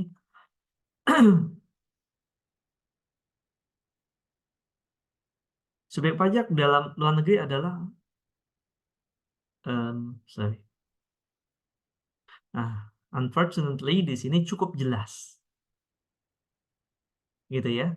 Yang dimaksud WPDN yang bertempat tinggal didirikan atau bertempat kedudukan di Indonesia. Tempat kedudukannya tidak diatur secara spesifik. Oke? Untuk SPLN gimana? SPLN adalah badan yang tidak didirikan dan tidak bertempat kedudukan di Indonesia. Kata-katanya di sini tidak didirikan dan tidak bertempat kedudukan di Indonesia, artinya apa sih? Ini syarat akumulatif. Kalau badan yang tidak didirikan tapi dia bertempat kedudukan di Indonesia, maka bisa dia dianggap sebagai WPDN. Gitu kan? Badan yang tidak didirikan, tapi dia bertempat kedudukan di Indonesia. Yang menjalankan usaha atau melakukan kegiatan usaha melalui BUT di Indonesia, atau yang dapat menerima atau memperoleh penghasilan dari Indonesia, tidak menjalankan usaha, tidak dari menjalankan usaha atau melakukan kegiatan usaha melalui BUT. Jadi, badan yang tidak didirikan di Indonesia dan tidak bertempat kedudukan di Indonesia, baik dia menjalankan usahanya melalui BUT atau tanpa melalui BUT. Nah, sekarang yang penting untuk kita untuk tahu apa sih yang disebut sebagai tempat kedudukan, gitu kan. Tempat kedudukan itu bisa kita lihat di dalam PMK, Peraturan Dirjen Pajak nomor 4 ya. Apa sih yang dimaksud sebagai tempat kedudukan? Tempat kedudukan badan sebagaimana dimaksud ayat 7. Ayat 7 adalah wajib pajak badan, dimaksud ayat 2 yang wajib mendaftarkan di KPP adalah ini. Untuk tempat kantor pimpinan serta pusat administrasi keuangan berada sebagaimana tercantum dalam akta, surat keterangan penunjukan dari kantor pusat untuk BUT, dokumen izin usaha dan atau kegiatan dan lain-lain. Jadi lihat tempat kantor pimpinan serta pusat administrasi dan keuangan berada. Lalu tempat kantor pimpinan serta pusat administrasi dan keuangan berada menurut keadaan yang sebenarnya. Dalam hal tempat kantor pimpinan serta pusat administrasi dan keuangan berada dengan berbeda dengan yang tercantum dalam akta, surat keterangan. Jadi kalau faktanya pimpinannya ada di situ, pusat keuangannya di situ, walaupun aktanya nggak menunjukkan seperti itu juga bisa dikatakan sebagai tempat kedudukan. Kemudian tempat kantor pimpinan berada dalam hal tempat kantor pimpinan terpisah dari tempat pusat administrasi dan keuangan serta tempat menjalankan kegiatan usaha, atau tempat menjalankan kegiatan usaha bagi wajib pajak badan yang bergerak di sektor usaha tertentu yang ditentukan oleh DJP. Oke ya, jadi teman-teman dilihat yang paling penting tempat kantor pimpinan. Lalu yang kedua apa? Pusat administrasi dan keuangan. Tapi kalaupun ini terpisah, pusat administrasi dan keuangan terpisah, yang paling lihat adalah tempat kantor pimpinannya berada. Oke? Itu untuk penentuan mengenai wajib pajak dalam negeri atau luar negeri. Jadi kalau saya sih lebih praktek di lapangan, ini lebih mudah gitu ya menentukannya. Kalau sudah PT, otomatis itu udah WPDN, karena kata-katanya didirikan di Indonesia berdasarkan hukum di Indonesia. Oke? Atau bertempat kedudukan di Indonesia. Nah, bertempat kedudukan inilah yang perlu kita lihat tadi, di mana kantor pusat pimpinannya, di mana pusat keuangannya, di mana pusat administratifnya. Oke? Praktek di lapangan quite straightforward. Biasanya kalau bicara mengenai badan, yang kita lihat badan itu kalau sudah PT ya di Indonesia, kalau asing gimana? Tinggal dilihat dia terregistrasi sebagai apa. Kalau dia sebagai kantor perwakilan, nah biasanya kalau secara legal kantor perwakilan dia tidak boleh menjalankan usaha di Indonesia. Dia hanya tanda kutip showroom lah. Orang mau datang lihat barangnya atau berdiskusi dan lain-lain, tapi nanti kontraknya dilakukan langsung dengan kantor pusat. Nah, itu dianggap sebagai kantor perwakilan. Tapi kantor perwakilan yang benar-benar seperti itu, yang menjalankan aturannya dengan sesuai dengan izinnya, biasanya dia tidak memiliki revenue di Indonesia. Lalu ada kantor asing yang berstatus sebagai bentuk usaha tetap. Dia tidak didirikan di Indonesia, tapi bisa menjalankan aktivitas bisnisnya di Indonesia. Contoh apa? Contoh tadi, Citibank, ya. Dulu HSBC sebelum menjadi PT, itu cabang. Cabang itu dia adalah WPLN, tapi dia menjalankan aktivitas bisnisnya melalui bentuk usaha tetap di Indonesia. Si cabang tadi itu dianggap sebagai BUT di Indonesia. Nah, kalau dia menjadi BUT gimana? Maka dia diperlakukan sama seperti SPDN di Indonesia. Oke? Sampai di sini jelas ya. Kalau dia sudah menjadi BUT gimana? Perlakuannya sama seperti SPDN Badan Dalam Negeri Indonesia. Nah, BUT sendiri apa? Nanti akan ada sesi tersendiri yang akan diisi oleh Ibu Ning. Sampai sini ada yang tanyakan? Kita baru selesai satu hal. Kita baru selesai mengenai subjek pajak. Penentuan subjek pajak dalam negeri atau subjek pajak luar negeri. Kalau dirunut lagi ke atas, kita lagi bicara mengenai apa? Kita sedang bicara mengenai apakah Indonesia menjadi negara domisili atau bukan negara domisili. Oke? Berikutnya kita masuk mengenai ketentuan sumber penghasilan. Jadi kalau Indonesia sebagai negara domisili, sumber penghasilannya dari luar negeri, Indonesia punya hak pemajakan nggak? Punya. Karena apa? SPDN itu dikenakan pajak, eh, eh, wajib pajak yang masuk kriteria WPDN itu dikenakan pajak berdasarkan penghasilan yang bersumber dari Indonesia maupun dari luar Indonesia. Kecuali untuk tadi, untuk orang pribadi dengan keahlian tertentu. Nah, jadi berikutnya kita menentukan mengenai sumber penghasilan. Sumber penghasilan dilihat dari mana? Kita masuk ke Undang-Undang PPH pasal 24. Nah, ini ya. Kita masuk ke pasal 24 dan pasal 26. Sumber penghasilan sebagaimana diatur di pasal 24. Ketentuan sumber penghasilan sebagaimana diatur di dalam pasal 24 itu dalam kaitannya adalah penghasilan yang bersumber dari luar negeri yang kemudian dianggap dikenakan pajak di Indonesia, maka kredit penghasilan pajak yang dipotong di luar negeri sana bisa dianggap sebagai kredit, bisa diperhitungkan sebagai kredit pajak di Indonesia. Contoh, apabila saya misalkan menerima penghasilan berupa misal saya main saham di Singapura misalkan, atau saya punya rekening bank di Singapura, saya terima interest dari Singapura atas rekening bank yang ada di Singapura. Nah, ini gimana nih? Bisa dipajaki di Indonesia apa enggak? Kan kita menerapkan worldwide income. Oke, penghasilannya bisa diterima bersumber dari luar negeri sanakah atau bersumber dari Indonesia? Kedua, kredit pajak yang sudah dipotong di Singapura bisa dikreditkan di Indonesia atau tidak, gitu ya. Jadi dalam dalam konteks yang teoritis lagi, kita bicara sedang membicarakan outbound investment. Investasi di luar negeri, dari investasi itu kita menerima penghasilan dari luar negeri. Pasal 24, berarti penghasilan dari luar negeri yang dikenakan pajak di Indonesia untuk menentukan ini bersumber dari mana, dari Indonesia kah atau dari luar negeri kah, untuk menghitung kredit pajaknya dari negara mana, bisa aja nanti dari Singapura, bisa dari Malaysia atau manapun, untuk menentukan sumbernya dari mana, maka kita bicara sumber penghasilan di pasal 24 ayat 3 ini. Dalam hal penghasilan dari saham dan sekuritas lainnya, serta keuntungan dari pengalihan saham dan sekuritas lainnya adalah negara tempat badan yang menerbitkan saham atau sekuritas tersebut didirikan atau bertempat kedudukan. Jadi kalau misal nih, saya punya anak PT ya, bukan saya.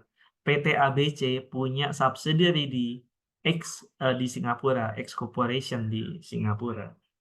Kemudian dia menjual subsidiary tersebut, saham atas subsidiary tersebut, dia juallah ke investor lain. Bisa jualannya di Indonesia, misalkan PT X jual kepada rekanan atau perusahaan afiliasi PT ABC, anak perusahaannya di Singapura sana, gitu. Nah, itu sumber penghasilannya ada di mana? Lihat negara di mana saham yang diperjualbelikan tersebut, lihat negara dari PT yang sahamnya diperjualbelikan tersebut. Jadi kalau X Corporation-nya ada di Singapura, maka yang diperjualbelikan saham atas X Corporation di Singapura, maka sumber penghasilannya adalah Singapura. Oke? Termasuk juga kalau dia terima dividen. PT ABC terima dividen atas kepemilikan dari saham X Corporation yang ada di Singapura sana, maka sumber penghasilannya adalah Singapura. Kenapa? Karena dividen tersebut diterima dari PT yang didirikan di Singapura. Oke? Kemudian penghasilan berupa bunga, royalti, dividen sehubungan dengan penggunaan harta bergerak adalah negara tempat pihak yang membayar atau dibebani bunga, royalti atau sewa tersebut bertempat kedudukan atau berada. Oke, jadi kalau misalkan ada PT ABC, PT ABC terima bunga, pembayaran bunga dari X Corporation di Singapura. Pihak yang membayar bunga tersebut berada, itu adalah menjadi kriteria penentuan sumber penghasilan. Sehubungan dengan harta tak bergerak, lihat di mana harta tak bergerak itu terletak. Contoh, kalau Indonesia agak sulit ya, karena sampai hari ini bersyukur pemerintah Indonesia tidak membolehkan orang asing untuk membeli tanah. Tapi boleh, saya nggak tahu nih, Undang-Undang Cipta Kerja ini berlaku nggak ya untuk orang asing membeli apartemen. Nah, ini lebih ke legal ya. Tapi kalau untuk tanah, setahu saya tanah atau bangunan rumah di atas tanah itu masih belum boleh. Tapi kalau Singapura itu cukup cukup apa namanya, cukup bebas ya orang asing untuk membeli eh, apa namanya, apartemen di Singapura. Sehingga banyak orang-orang kaya Indonesia, pengusaha-pengusaha Indonesia yang punya apartemen di sana. Jadi saya pernah suatu saat ketemu orang Singapura, dia komplain, ini gara-gara negara kamu sih, kenapa? Saya bilang gitu kan, saya tanyakan. Jadi waktu itu ada tax amnesty, ya. Kalau kamu lihat tax amnesty itu sekitar tahun 2016, 15-16 gitu ya, Jokowi Jilid 1. Sebelum diadakannya Undang-Undang Cipta Kerja ini. Jadi pemerintah tuh sudah punya roadmap waktu itu. Undang-Undang Cipta Kerja ini nanti kita akan lebih eh, sebelum Undang-Undang Cipta Kerja, maaf, nggak ada hubungannya dengan Cipta Kerja. Jadi sebelum AEOI, Automatic Exchange of Information, yang diatur di BEPS ya. Jadi waktu itu pemerintah bilang, kalau kamu nanti sudah berlaku nih Automatic Exchange of Information, maka data-data kalian akan ketahuan. Data-data kalian nggak akan bisa diumpetin lagi. Nah, sebelum itu berlaku, kita berlakukan tax amnesty deh. Kalian ngaku aja deh. Kalian ngaku pajaknya kecil. Ada yang waktu itu 0,5%, ada yang 1%. Silakan. Kalian buka data, kalian bayar dengan tarif pajak yang murah, maka setelah itu harta kalian menjadi legal. Selama ini kan umpet-umpetan, diumpet-umpetan ya. Nanti kalau AEOI ketahuan, efeknya lebih besar pajaknya. Maka sekarang ngaku aja. Waktu itu heboh sekali tax amnesty. Dan jumlah yang dilaporkan cukup besar. Tax amnesty itu sekitar, seingat saya 2015-16. Nah, pada saat itu, yang menjadi ketakutan orang adalah kalau saya nggak ikut tax amnesty sekarang, maka saya akan kedeteksi. Nanti automatic exchange of information itu saya akan kedeteksi. Apa yang dilakukan? Ternyata ada orang yang langsung, oke, saya langsung buka, kita rekening banknya dibuka-buka, semuanya dilaporkan dengan mekanisme tax amnesty, ya sudah, saya bayar pajak, selesai.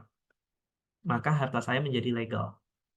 Tapi ada juga orang-orang Indonesia yang melihat bahwa nanti kalau AEOI yang nanti akan kebuka itu adalah aset-aset finansial, gitu ya, aset yang terkait dengan deposito bank atau obligasi, kepemilikan obligasi atau mungkin saham.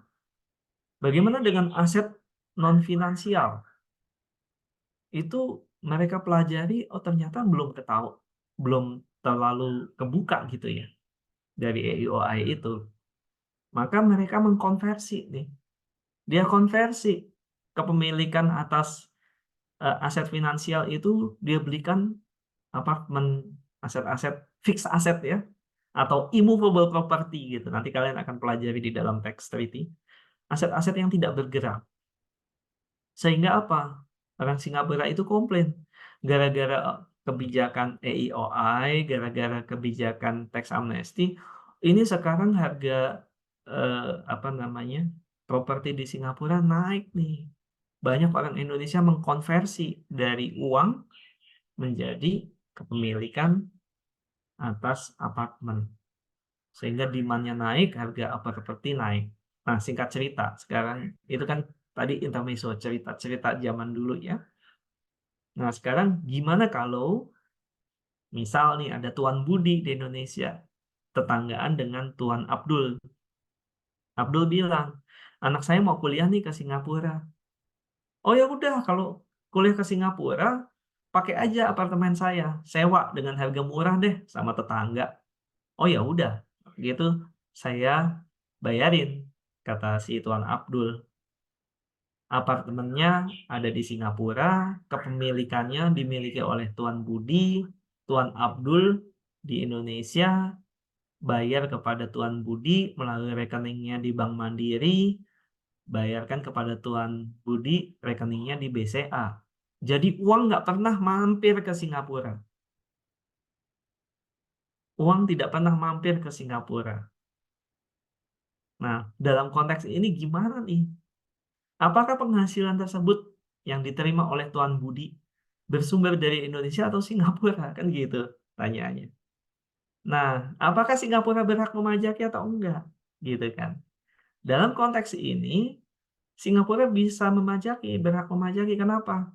Karena penghasilan tersebut terkait dengan sewa atas harta tak bergerak yang bersumber atau berada di Singapura. Gitu ya. Jadi kalau untuk immovable property, harta yang tak bergerak, biasanya yang dilihat adalah keberadaan dari harta tak bergerak tersebut. Oke? Kemudian, untuk penghasilan berupa imbalan sehubungan dengan jasa, pekerjaan, dan kegiatan adalah negara tempat pihak yang membayar atau dibebani imbalan tersebut. Jadi kalau kita, PT di Indonesia, memberikan service kepada X Corporation membayarkan jasa atau service yang diberikan, maka keberadaan dari pihak yang membayar tersebut adalah menjadi sumber dari penghasilan tersebut. Oke? Untuk BUT adalah tempat BUT menjalankan usahanya. Jadi kalau PT di Indonesia punya cabang di Singapura, maka Singapura dianggap sebagai sumber penghasilan karena BUT tersebut berada di Singapura. Kemudian penghasilan dari pengalihan sebagian atau seluruh hak penambangan atau tanda turut serta dalam pembiayaan atau pemodalan dalam perusahaan pertambangan adalah negara tempat lokasi tambang berada. Misal, ada PT di Indonesia punya hak penambangan di Australia. Maka lihat keberadaan dari lokasi tambangnya. Kalau di Australia, maka sumbernya ada di Australia. Kemudian, keuntungan karena pengalihan harta tetap adalah negara tempat harta tetap berada. Harta tetap itu fixed aset, bisa mesin, bisa mobil. Nah, itu lihat keberadaan dari harta tetap tersebut. Dan yang terakhir, keuntungan karena pengalihan harta yang menjadi bagian dari satu BUT, lihat di mana BUT itu berada. Itu kalau kita bicara penghasilan yang bersumber dari luar negeri, maka definisi sumber penghasilannya lihat di sini. Bagaimana kalau penghasilan yang bersumber dari Indonesia? Definisi penghasilannya lihat dari mana? Sebenarnya ketentuan tadi inline dengan ketentuan yang ada di sini, ya. Kalau kita bicara sumber penghasilan yang bersumber dari Indonesia, kena di mana di sini? Untuk penghasilan berupa dividen, bunga, royalti, imbalan sehubungan dengan jasa, dan lain-lain, itu lihat subjek pajak atau pihak yang dibebani penghasilan atas pembayaran ini. Dividen, bunga, royalti, dan lain-lain. Itu lihat di pasal 26, yang dilihat adalah atas penghasilan tersebut di bawah ini dengan nama dan dalam bentuk apapun yang dibayarkan, disediakan untuk dibayarkan atau telah jatuh tempo pembayarannya oleh badan subjek pajak dalam negeri, penyelenggara kegiatan, BUT atau perwakilan perusahaan luar negeri lainnya kepada WPLN. Jadi pihak yang membayarkan atau pihak yang terbebani karena telah jatuh tempo atau telah disediakan pembayarannya atas yang ini. Jadi inline, kalau kamu lihat di sini kalau bicara misalkan jasa dan lain-lain, di pasal 24 kan dikatakan di sini. Kalau kita bicara jasa, kamu lihat di sini adalah negara tempat pihak yang membayar atau dibebani imbalan tersebut. Kalau bicara dividen tadi kan, dividen adalah negara tempat badan yang menerbit dan sekuritas lainnya serta keuntungan dari pengalihan saham dan sekuritas lainnya adalah negara tempat badan yang menerbitkan saham atau sekuritas tersebut didirikan atau bertempat kedudukan. Jadi kalau ini ada pasal 26 tadi kan ada katakan di sini ada SPDN yang membayarkan dividen, Berarti memang kan hubungannya apa? Hubungannya karena si SPDN itu wajib pajak dalam negeri tersebut adalah pihak yang menerbitkan dividen, gitu kan?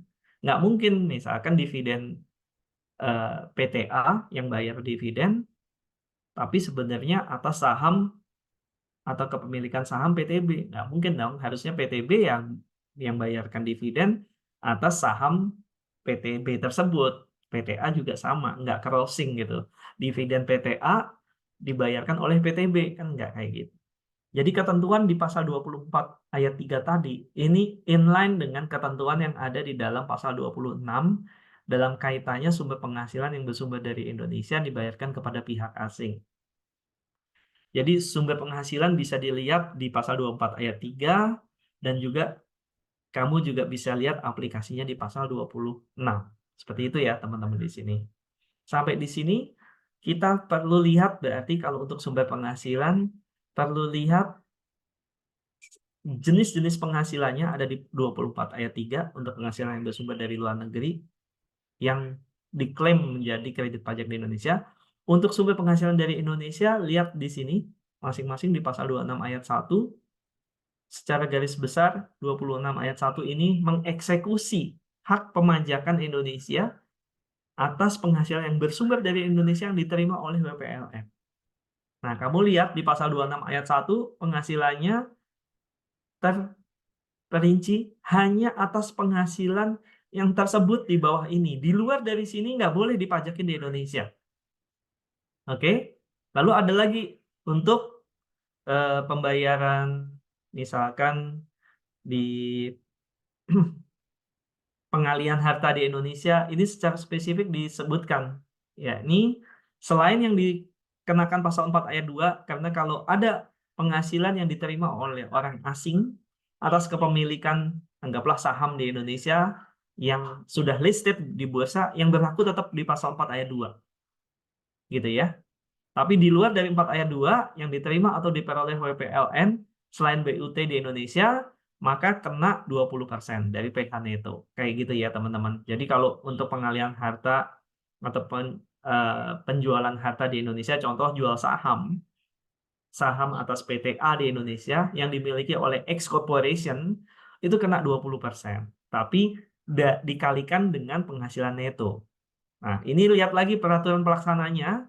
Untuk kasus di Indonesia, kalau dia jual apa namanya saham di Indonesia itu tarif netnya bukan 20% jatuhnya, efektif tax rate-nya menjadi 5%. Seperti itu ya teman-teman.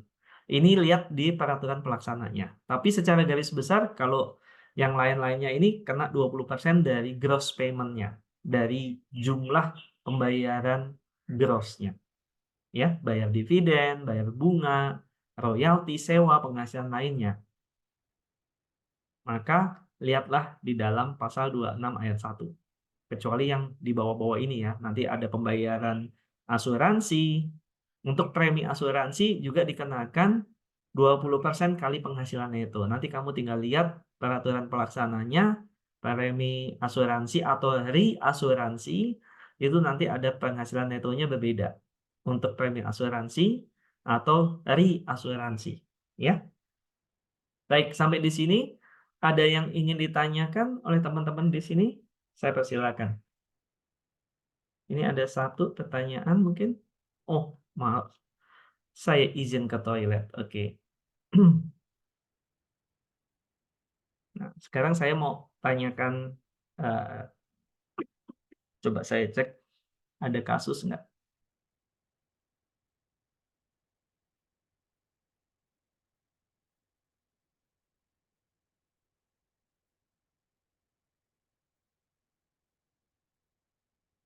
Oke, ini ada dua kasus ya. Sebagai ilustrasi untuk mempermudah pemahaman kalian, kita lihat di sini. Kita bicara mengenai yang pertama, mengenai penentuan subjek pajak dahulu. Mr. Ohama adalah konsultan politik yang berasal dari Amerika Serikat. Mr. Ohama melihat potensi untuk memasarkan jasanya di Indonesia terkait dengan pemilihan presiden tahun Ini dulu soalnya masih yang lama, sekarang anggaplah tahun 2024. Mr. Ohama tinggal di Jakarta mulai Maret 2020. Ini 2017, kalau 2024 berarti dia mulai masuk di Indonesia tahun 2023 lah anggaplah. Sampai dengan pemilihan presiden dilangsungkan di tahun 2024. Karena mendapatkan kontrak dari capres dari Partai Hitam Kelam. Mr. Ohama akan mendapatkan fasilitas berupa apartemen, tapi Mr.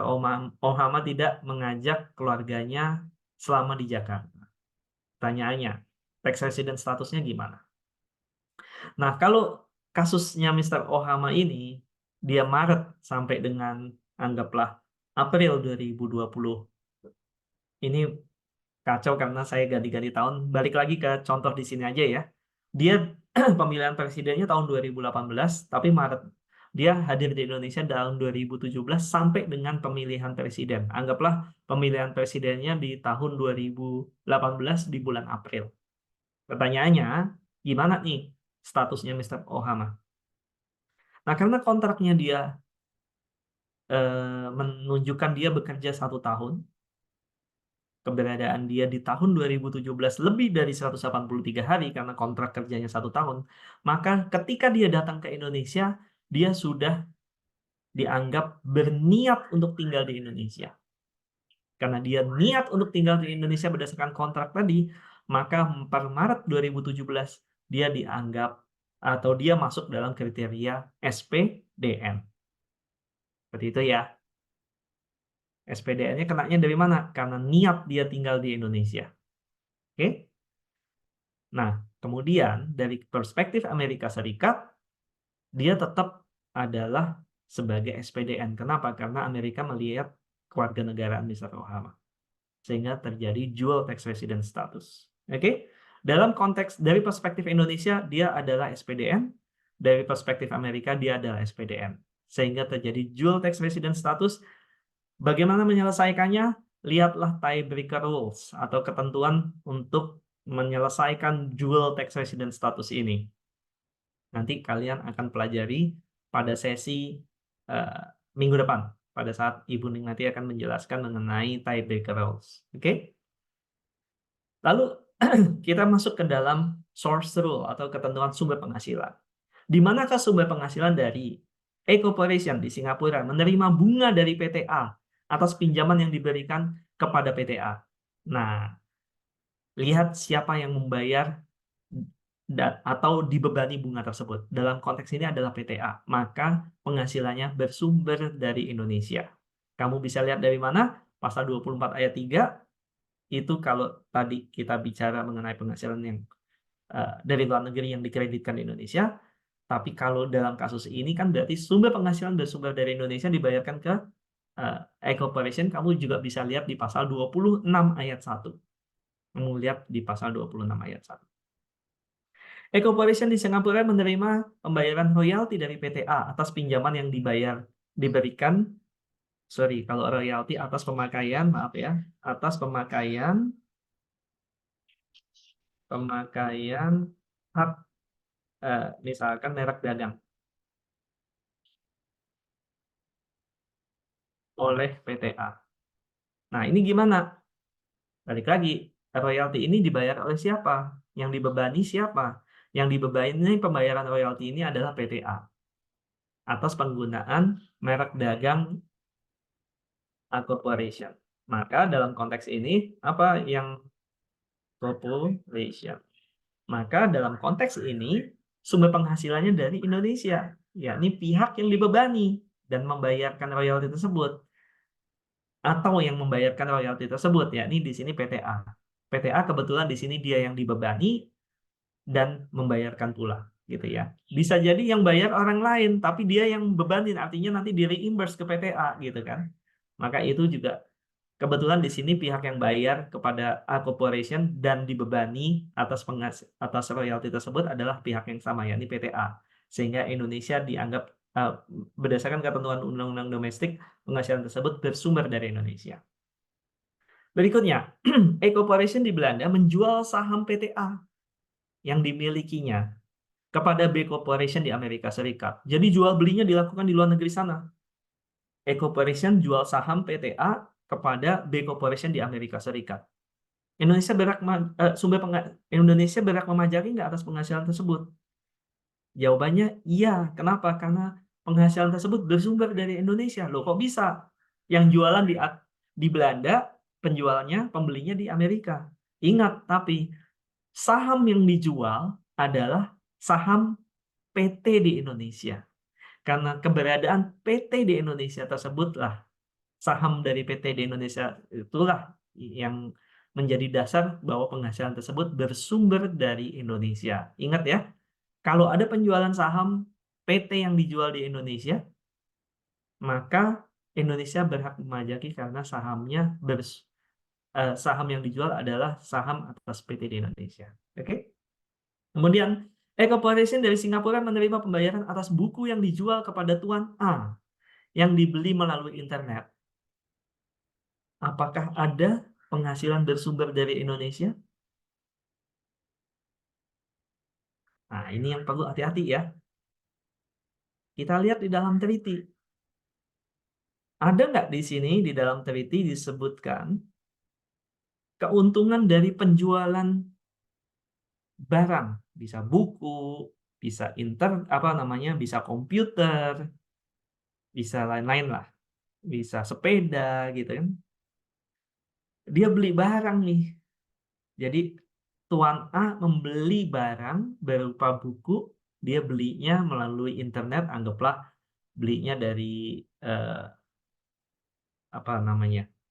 saya nggak ngerti jual beli di luar negeri sana, melalui platform X misalkan.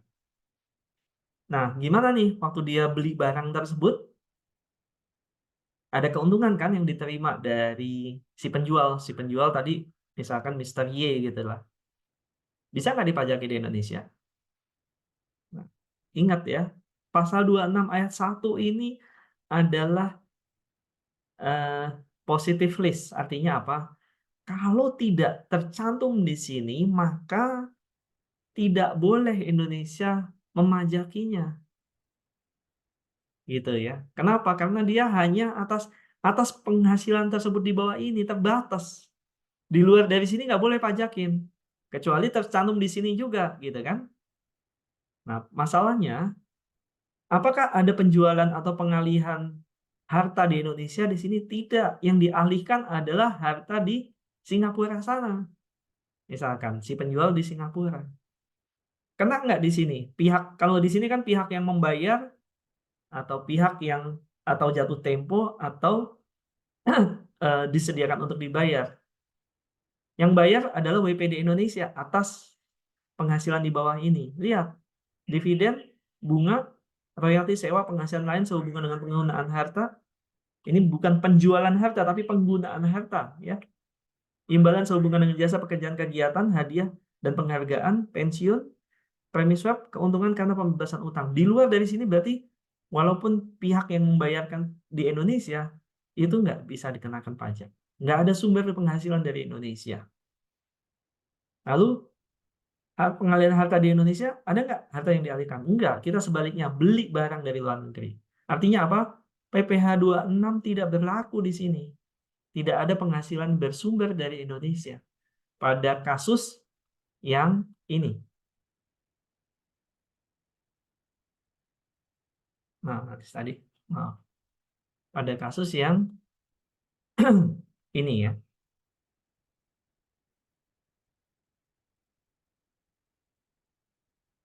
Pada kasus ini, si penerima penghasilan adalah A Corporation, dia bukan WPDN Indonesia, penghasilannya juga tidak bersumber dari Indonesia, sehingga atas transaksi ini tidak dapat dipajaki di Indonesia. Karena tidak bersumber maupun si penerima penghasilan bukan wajib pajak Indonesia. Oke? Sampai di sini ada yang ingin ditanyakan? Silakan. Nggak ada? Kalau nggak ada, saya anggap sudah cukup jelas ya. Tinggal nanti teman-teman di sini coba mengelaborasi. Tadi saya ada beberapa yang perlu dielaborasi. Kelompok yang bertugas siapa?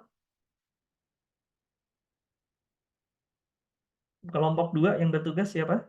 Saya Mas, sama Erin. tempat saya lain. Iya. Tadi sudah dicatat ya apa aja yang perlu dielaborasi ya? Iya Mas. Oke, baik. Baik, itu saja. Ada yang ingin ditanyakan? Sekali lagi? Nggak ada? Kalau nggak ada, saya akhiri perkuliahan hari ini. Saya persilakan kepada teman-teman di sini untuk on cam, ketua kelasnya untuk memimpin absensi, tolong di screenshot. Baik, Mas.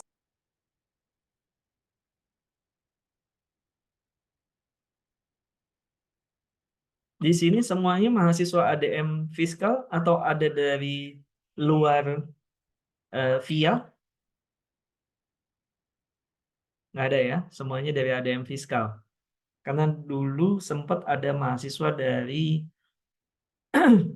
Universitas Brawijaya yang ikut di kelas kita. Ini nggak ada, saya persilakan ketua kelasnya untuk absensi langsung. Oke, baik, Mas. Izin screenshot ya, Mas. Ya. Ini giliran mau absen langsung. Tadi di awal-awal sempat 36 gitu ya, sejam pertama saya lihat. Saya ingin ini ya, ingin tekankan ke teman-teman di sini. Ini mata kuliah agak susah gitu ya. Bukan nakut-nakutin, tapi kamu bisa lihatlah dari 3 pertemuan ini lumayan berat dibandingkan PPH badan. Ini lebih sulit lagi, terutama nanti kalau kita masuk ke treaty itu sudah pakai kombinasi pasal-pasal di luar berdasarkan treaty gitu ya. Jadi tolong kalau ada pertanyaan atau nggak jelas, feel free untuk drop pesan di WA group gitu ya. Nggak usah malu, kalau ada yang nggak jelas silahkan ditanyakan. Dan saya minta tolong komunikasinya semuanya di WA group. Nggak ada, maksudnya gini, ketika kalian ada pertanyaan, satu pertanyaan yang mungkin tidak terpikirkan oleh teman-teman yang lain, maka ketika kita berdiskusi di WA group, itu saya sama saja langsung berdiskusi dengan seluruh mahasiswa gitu ya. Nggak ada lagi yang nanti umpet-umpetan nanya sendiri kayak gitu, nggak ya. Kita tujuannya adalah kita bersama-sama, kalau ada yang nggak jelas, dijelaskan, itu penjelasannya sampai ke seluruh mahasiswa. Dan nggak ada buang perasaan malu atau wah ini saya nanti jadi kelihatan berbeda dari yang lain, nggak ada kayak gitu ya. Yang akan jadi pertanyaan satu orang akan menjadi pembelajaran, menjadi informasi bagi teman-teman yang lainnya gitu ya. Jadi teman-teman di sini berdiskusi, saling bertanya, saling membantu boleh. Yang nggak boleh adalah saling membantu pada saat ujian gitu ya. Baik, ketua kelas sudah selesai? Sudah, Mas. Baik, apabila sudah, saya tanyakan dulu nih sebelum saya tutup, ada yang belum jelas? Ada yang mau ditanyakan? Nggak ada? Baik, kalau nggak ada, saya cukupkan sampai di sini. Terima kasih, sampai ketemu pada sesi berikutnya. Saya akan mengisi pada sesi mengenai passive income, mengenai dividend interest royalty. Itu ada di tanggal 1 dan tanggal 5. Tanggal 1 untuk kelas. Ini kelas C kan ya? Kelas C dan D. Dan tanggal 5 April untuk kelas A dan B. Sampai jumpa pada pertemuan berikutnya. Terima kasih. Selamat pagi. Assalamualaikum warahmatullahi wabarakatuh. Waalaikumsalam. Terima kasih, Mas. Waalaikumsalam. Terima kasih banyak, Mas Jati. Mari, ya.